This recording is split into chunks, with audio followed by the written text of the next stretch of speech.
வணக்கம். உங்கள் சதீஷ் ஆறுமுகம். எல்லோரும் இன்றைக்கி ஓட் போடுங்க.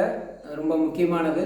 யோசிச்சு காசுக்காக இல்லாமல் நீங்கள் படுற கஷ்டம் எதிர்கால தலைமுறையை யோசித்து ஓட் பண்ணுங்கள். ஓகே, இந்த வீடியோவில் என்ன பார்க்க போகிறோம் அப்படின்னா, லிஸ்ட்டு 2 பற்றி நிறைய பேர் அடிக்கடி கேட்டுகிட்டே இருந்தீங்க. அதை பற்றி ஒரு கிளாரிட்டி இல்லை, அதனால முதல்ல எதுவும் பெருசாக நம்ம போடல. இப்போ அதை பற்றி கோஆப்ரேட்டிவ் டிபார்ட்மெண்ட்டில் விசாரித்தேன். ஜென்ரலாக லிஸ்ட்டு 2 அப்படின்றது உங்களுக்கு எல்லாருக்கும் தெரியும். பிபிஏ, பிகாம், பிசிஏ அந்த மாதிரி சில கோர்சஸ், அதாவது மோஸ்ட்லி எக்கனாமி ரிலேட்டடானது, காமர்ஸ் எக்கனாமி ரிலேட்டடான கோர்ஸ் படித்தவங்க மட்டும் எடுக்கிற போஸ்ட். ஏற்கனவே லிஸ்ட்டு 2 அந்த ஜூனியர் கோஆப்ரேட்டிவ் ஆடிட்டர் அந்த இது ஏஎஸ்ஓ ஃபினான்ஸ் இதுக்கு முன்னே லிஸ்ட்டு 1 லிஸ்ட்டு 2ன்னு போட்டதில்லை. அவங்களும் இதில் வரலாம், எலிஜிபிள் இருக்காங்க.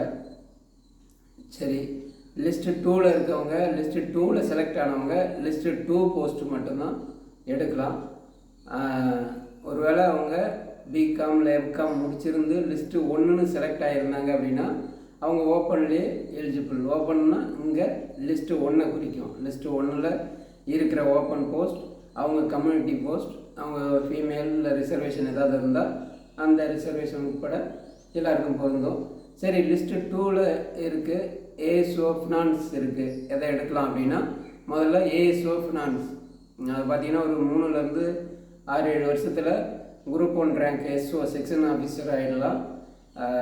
முன்னெல்லாம் 3 வருஷத்துலேயே ஆகிடுவாங்க. ஃபினான்ஸும் லாவும் இருந்தீங்க அப்படின்னா, அதில் ஏஎஸ்ஓ ஃபினான்ஸ் லா இருந்ததுன்னா தாராளமாக எடுக்கலாம். சரி, இது ஜூனியர் கோஆப்ரேட்டிவ் ஆடிட்டர் எப்படி இருக்கும் வேலை? இது பார்த்திங்கன்னா பே ஸ்கேல் பார்த்தோம் அப்படின்னா அசிஸ்டன்ட் பே ஸ்கேல் தான் வரும். ஒரு 28,000 30,000 இந்த ரேஞ்சில் வரும். வேலை எங்கே இருக்கும்? சென்னை தானா அப்படின்னு சொல்லி கேட்டிருந்தீங்க.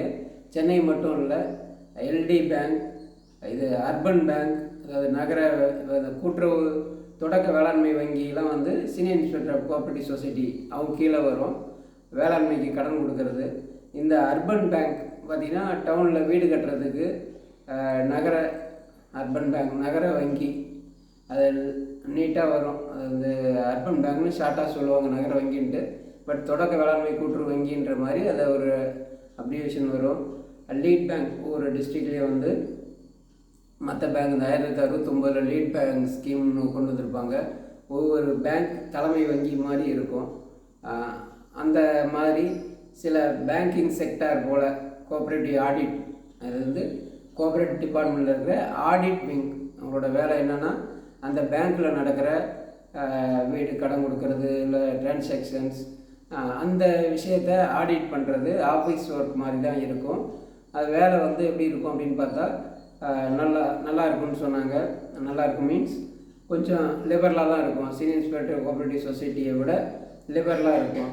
சரி, ப்ரொமோஷன்ஸ் அப்படின்னு பார்த்தோம் அப்படின்னா, ஏற்கனவே இது ரீசெண்டாக எனக்கு தெரிஞ்சு வந்ததில்லை. நண்பர்களை கேட்டப்போ ஒரு 6 வருடத்திற்கு முன்பு எடுத்தாங்க, இப்போ எதுவும் எடுக்கலை அப்படின்னாங்க. ஸோ அதிகம் எடுக்கலை அப்படின்னாவே ப்ரொமோஷன்ஸ் கொஞ்சம் நல்லாயிருக்கும். ஒரு 7 வருஷத்தில் கிட்டத்தட்ட எஸ்ஐ ரேங்க், அதாவது சீனியர் இன்ஸ்பெக்டர் கோஆப்ரேட்டிவ் சொசைட்டி மாதிரி பேரலாக அங்கே எஸ்ஐன்னு சொல்லுவாங்க. அடுத்தது சிஎஸ்ஆர், சீனியர் இன்ஸ்பெக்டர் கோஆப்ரேட்டிவ் சொசைட்டியில் இருக்கிற மாதிரி அங்கேயும் cooperative society sub registrar, registrar, அந்த மாதிரி திரும்ப டிஆர் ரேங்க் அங்கே, அந்த மாதிரி பேரலாக எஸ்ஐசிஎஸ்சில் என்ன இருக்கோ அந்த மாதிரி பேரலாக போயிட்டுருக்கும். அவங்க ஜூனியர் கோஆப்ரேட்டிவ் ஆடிட்டர் அவங்களுக்கு வேறு ஆப்ஷன்ஸ் எதுவும் இல்லை. ஒன்லி ஏஎஸ்ஓ ஃபினான்ஸ் இந்த மாதிரி சில போஸ்ட்டு மட்டும்தான். அப்போ அதில் அவங்களுக்கு சாய்ஸ் இந்த மாதிரி எதுவும் இல்லை, இருக்கிறத எடுத்துக்கலாம், வேறு வழி இல்லை. எடுத்துக்கிட்டு கொஞ்சம் லிபரலாக இருந்தது அப்படின்னா படிக்கலாம். பேங்கிங்னால் இந்த பேங்கிங் ரெகுலர் பேங்கிங் மாதிரி இருக்காது. நைட்டு ரொம்ப ஒர்க் பண்ணுறது இந்த மாதிரிலாம் இல்லாமல் ஒரு ஆஃபீஸ் வேலை மாதிரி தான் இருக்கும் அப்படின்னாங்க.